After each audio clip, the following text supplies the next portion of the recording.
আতিফ, আপনারা জানেন যে গত যে আজকে 90তম দিন যুদ্ধের। যদি আমরা যুদ্ধের বলি, যুদ্ধবিরতি একটা চলছে, কিন্তু আসলে তো মানছে না, বিশেষ করে ইসরায়েল বা আমেরিকা তো এগুলো মানছে না। ইরানের গায়ে যা আসতেছে ইরান সেটা প্রতিহত করছে ছোটখাটো ভাবে হরমুজ প্রণালীতে, যেটা আমরা দেখছি। হ্যাঁ, এবং আমরা দেখি যে খাট দ্বীপের উপরে এবং ইরানের উপরেও মাঝে মাঝে সার্ভেলিয়েন্স ড্রোন গুলো আসে, ইরান বা মার্কিন যুক্তরাষ্ট্র বা ইসরায়েলের, সেগুলো আবার ইরান করে।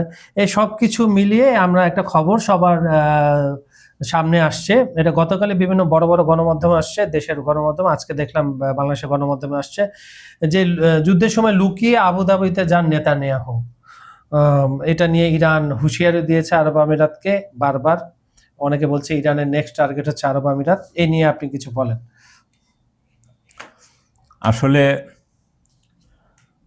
আমাদের পশ্চিম এশিয়া বা মধ্যপ্রাচ্যের যে যুদ্ধ, সেটা আসলে চলমানই। কারণ ইরান যে, আপনি খেয়াল করবেন, যুদ্ধবিরতির যে কথা বলেছিল, সেইখানে কিন্তু লেবানন, ফিলিস্তিন, ইয়েমেন এই অঞ্চলগুলো অন্তর্ভুক্ত ছিল। তো এক ধরনের ট্রাম্প বলছে যে হ্যাঁ আমি মানি, কিন্তু দেখা গেছে যে লেবাননে হামলা বন্ধ হয়নি। হয়তো ওই আগের মতো 100% স্পিডে নাই, কিন্তু 50% সার্জিক্যাল আছে। স্ট্রাইকগুলোতে তারা চালিয়ে হ্যাঁ, যাচ্ছে। এবং একই সাথে ফিলিস্তিনের যে ওই যে উপত্যকা এলাকাটা জি। মিশর সীমান্তবর্তী, সেইখানেও কিন্তু প্রতিদিন হামলায় এখনো বেশ বড় হতাহতের ঘটনা ক্যাজুয়ালিটি ঘটে। হচ্ছে। তারপরে বলা হয়েছিল সীমান্ত দিয়ে খাদ্য টাদ্য ঢুকবে, সেগুলোও নিশ্চিত হয় নাই। চিকিৎসা সামগ্রী ঢুকতে দিচ্ছে না, অনেক জটিলতা তৈরি হয়ে আছে। তার মানে যুদ্ধবিরতি আসলে পুরোপুরি কার্যকর না।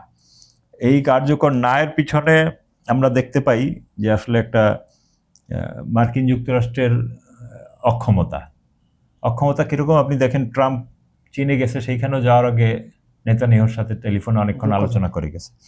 তো এই অবস্থায় দেখা গেছে সেই আসলে এই মুহূর্তে বিশ্ব নিয়ন্ত্রণ করছে। এটারে আমরা প্যাক্স জুডাইকা বলে অনেকে। তো ইহুদিদের নিয়ন্ত্রণে এখন বিশ্ব, আমরা বুঝি আর না বুঝি।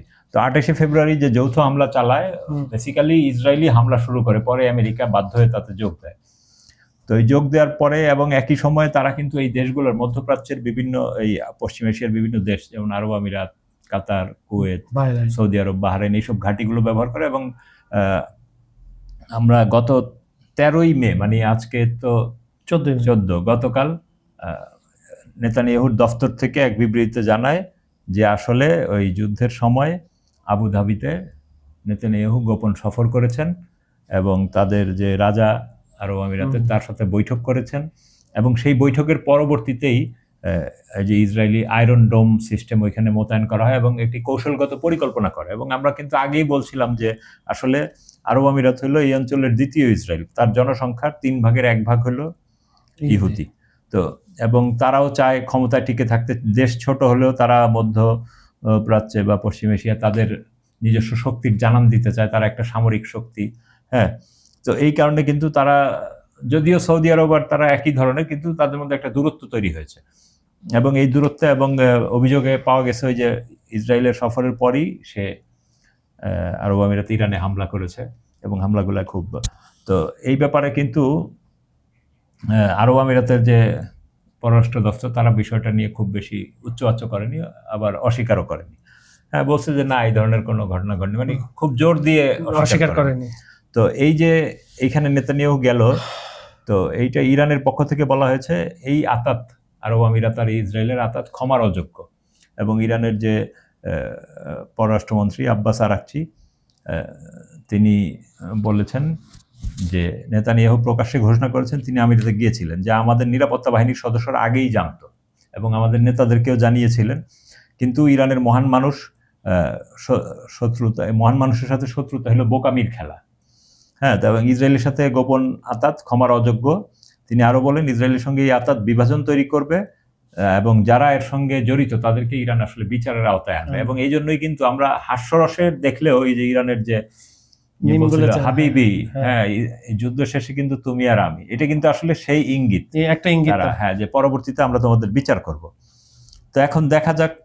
আরব আমিরাতের পররাষ্ট্র মন্ত্রণালয় বলছে যে এই কথার কোনো অস্তিত্ব নাই। তো অস্তিত্ব না থাকলে ইসরায়েলের নেতানিয়াহুর দফতর থেকে অফিসিয়ালি বলছে, নন অফিসিয়ালি না।